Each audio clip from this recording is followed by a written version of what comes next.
Hey everybody, welcome back to another Flea Market Finds episode. And these are picks from the outdoor flea market on October 24th, 2021.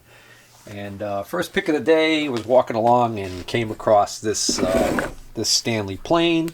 I don't normally collect or deal with woodworking tools, but I've started to dabble in them now, and I now know that this is a Stanley 78. And this guy had $10 on it, and I got it for $8. And the thing that I was really happy to see is that it has the depth stop and the original thumb screw that holds the depth stop on. A little while back I featured one of these that I scored a deal on. I think I got it for, I forgot what I ended up getting that one for, and then I ended up flipping it for short money, like $25. That one actually, it was the plane with the depth stop and the side fence. That there's a rod that goes in here that you can put a fence on. The problem with that one was the rod, I think, was missing, and this thumb screw was missing. So, and the guy who bought it from me collects them, and he said that this thumb screw is hard to come by. So that made this a no-brainer at $8. Even at the 10, I would have taken it, but I got it for $8. Then the same dealer had this plane, and this is a good example of where I may find myself getting into trouble, where I venture out into places unknown. I know nothing about wood planes. This is a wood and metal plane.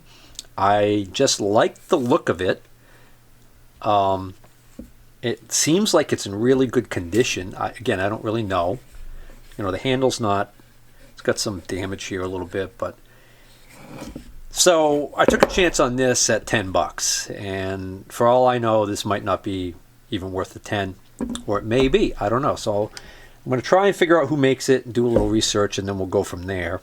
See, now, like a plane collector probably would look at this right away and know exactly what it was. I'm taking this all apart. I'm looking, I'm looking all over here, and I'm not seeing anything, and it's actually clearly marked right there. It's kind of hard to see. It's probably not going to show up too well, but it actually says this is a Stanley number 26.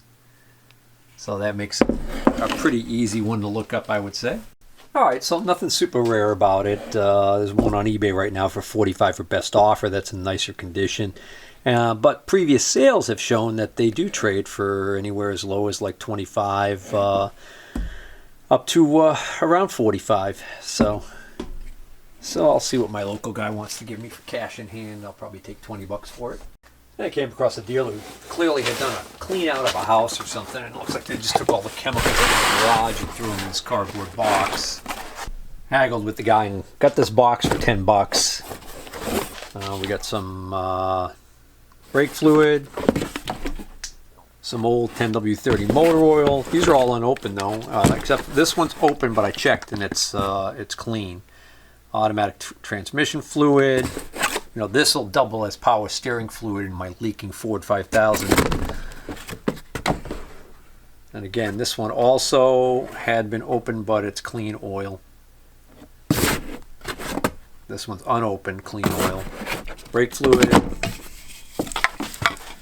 Carbon choke cleaner, and I actually checked, and these do still spray. A couple of cans of carbon choke cleaner. Auto parts store, this will cost you $5 or $6 a can now, so come in handy. And then we got some old Danish things.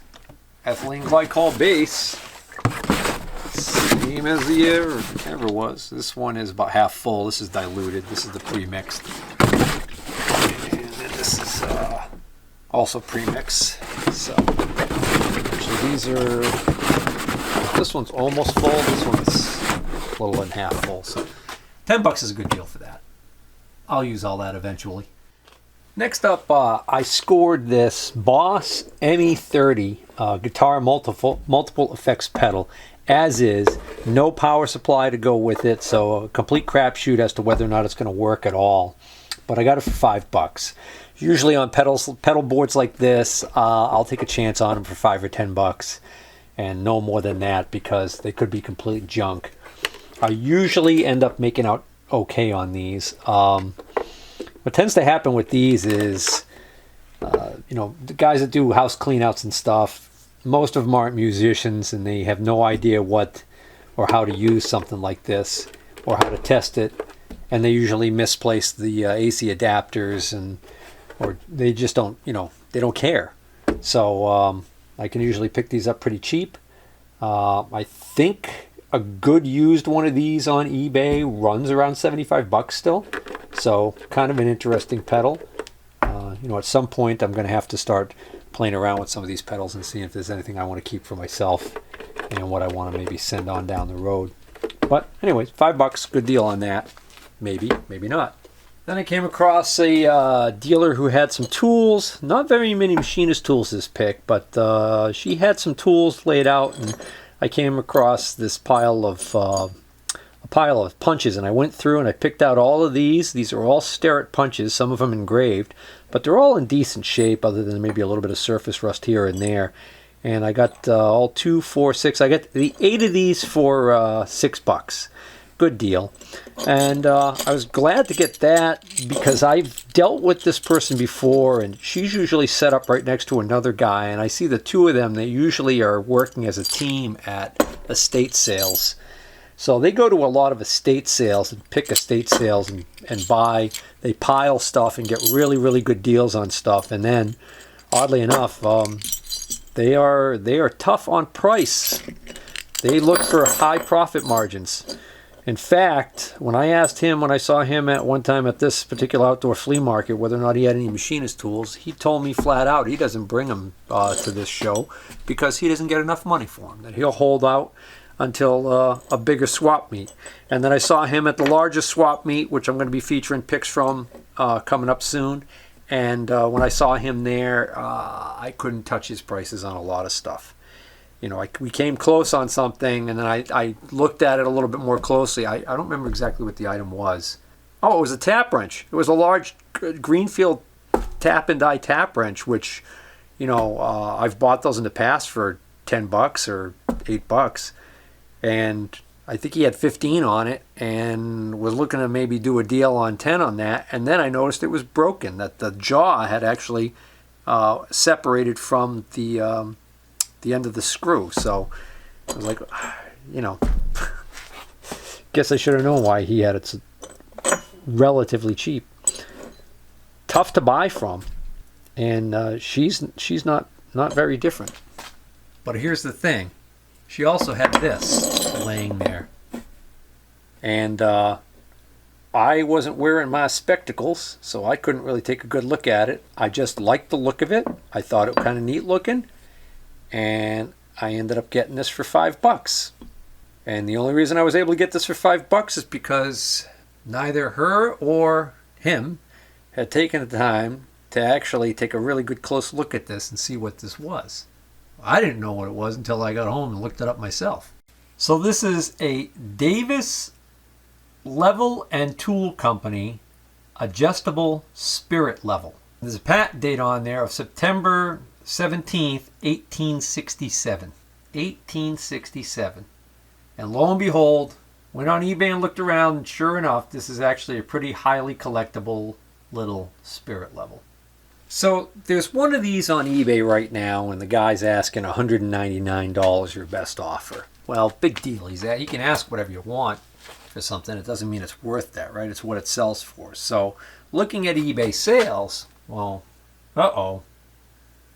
8 bidders, and it only went up to $30.63. But do you see the description? Somebody put this in the title. Antique L. Davis adjustable mantle clock.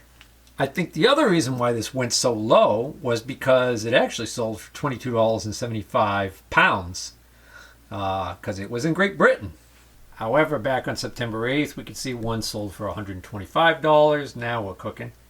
And my favorite is this one here that sold for $275. And it's also mantle clock.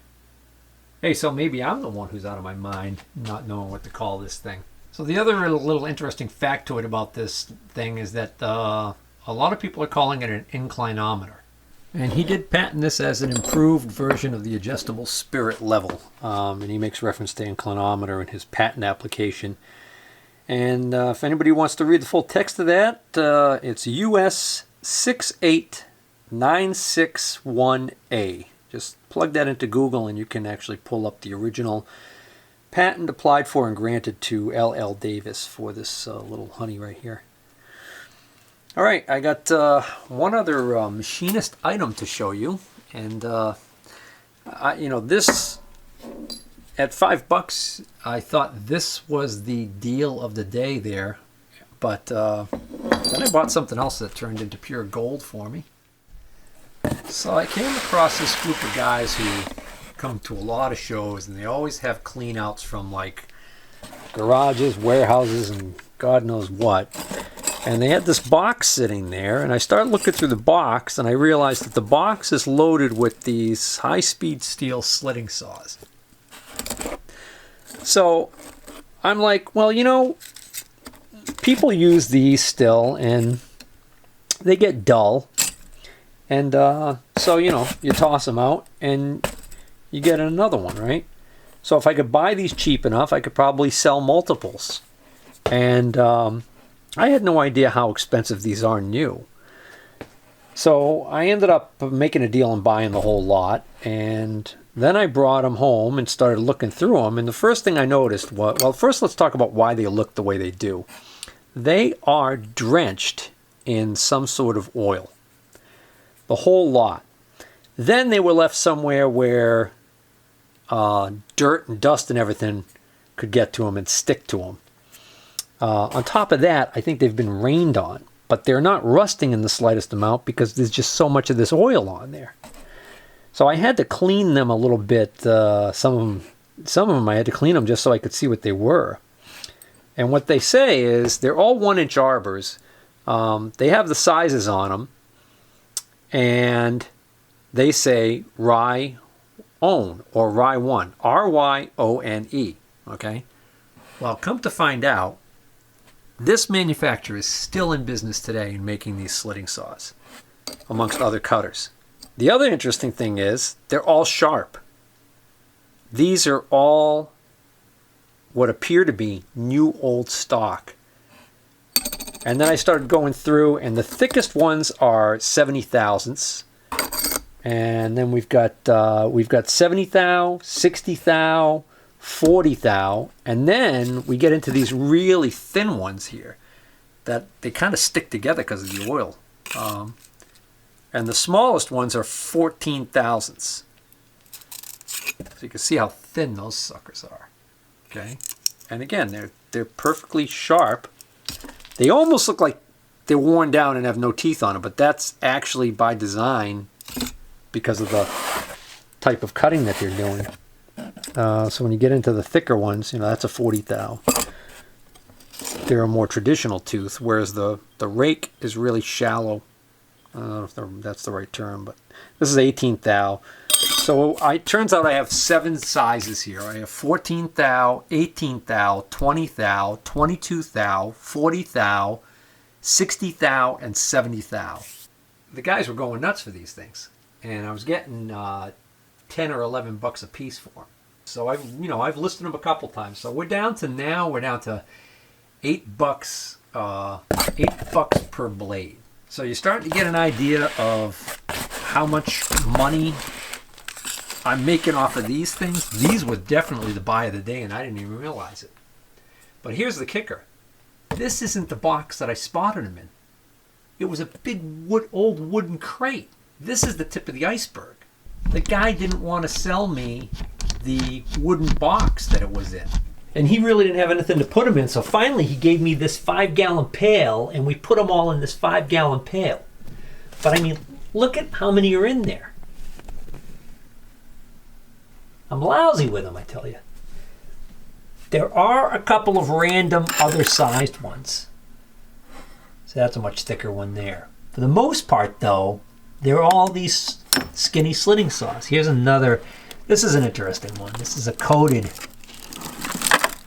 good sized one there. I'll have to dig that out later. But here's this other evidence that these are all new old stock, in case anybody was wondering. Underneath here, you can't see it because it's buried. That is a sleeve of these saw blades. Literally, they are it's just a huge stack of them that's wrapped in some sort of oil-soaked paper and then taped with reinforced fiber tape.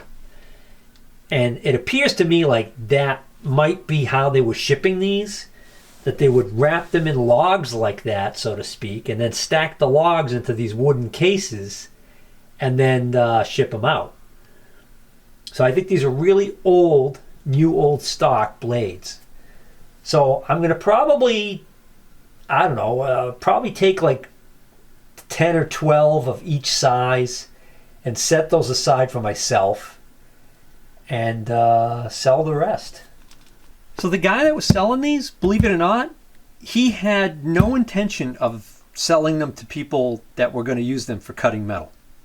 He actually was selling these to people that were artists, like steampunk artist types, that were buying these from him in the past, I guess, and putting them together and making different kinds of artwork or table, like maybe, yeah, you know, you could see where you could make a, you could have a glass top coffee table with a whole bunch of these cutters underneath it. It would look kind of neat, you know, I guess, if you're into that sort of vintage industrial look. But he actually was surprised when I told him that, no, I wanted these for the cutters, because he tried to sell me some other ones that were bigger, older, like giant ones that were rusty, and I was like, I want nothing to do with those. But he was like, oh, well, he was surprised because he's used to selling those to guys who want to weld them together and turn them into something that has nothing to do with cutting metal. But these are way too good to just be, you know, good old American-made steel. Way too good to be just tacked together by some hack. I figured before I'd conclude this episode, I'd get back to these cutters for a moment just to talk about what I found here. So I sorted all of these by size, and I ended up having 7 different sizes of slitting saws, the smallest being 14 thousandths thick, which are like really thin, and the thickest being 70 thousandths thick. And then there was just this one lonely Ryon or Rye1 cutter.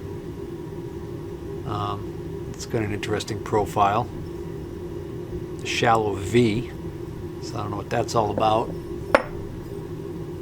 Then there's this cutter, which is Cardinal.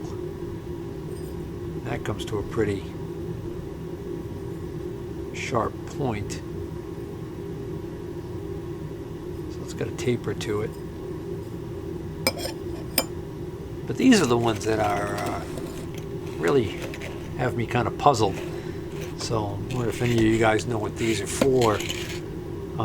They all are marked Niagara, and almost all of them are marked 4 point something. So like this one's marked 4 point, can't quite make out what somebody wrote on there. So the profile on these is weird. It's a tooth that has a 45-degree angle on one side and a 20-degree angle on the other side. And the only reason I know that is because on some of these they were marked 45-degree, 20-degree. And I was like, well, what the heck are they talking about? And then when I looked at the profile, I was like, oh yeah, that looks like a 45 and a 20-degree profile. And then it seems like a lot of these are marked set, like set 1, set 2, one even says set 7. So I don't know if these are, I don't know if that indicates that these were part of a set. Like, are these supposed to be stacked to create different profiles? Are these for gear hobbing? This one's marked more clearly. They almost all say .434 offset. Then this one says like set 6. And then down here it says 45 degree by 20 degree. And I gotta believe that that's those angles on those teeth.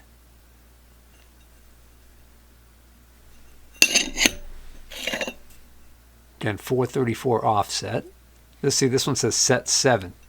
And then again, in marker, it looks like somebody wrote 4.815 maybe.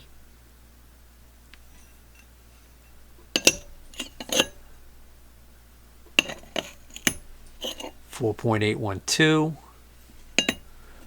And another 4.815. Again, 434 offset. This one says set 4. So I don't know. Anybody knows what these would be used for? I'd be curious to know. Please leave a comment. All right, so that's going to wrap it up for this episode. Should be a pretty short one. If you like this episode, please hit the like button. And if you're not already a subscriber, please consider subscribing. Take care.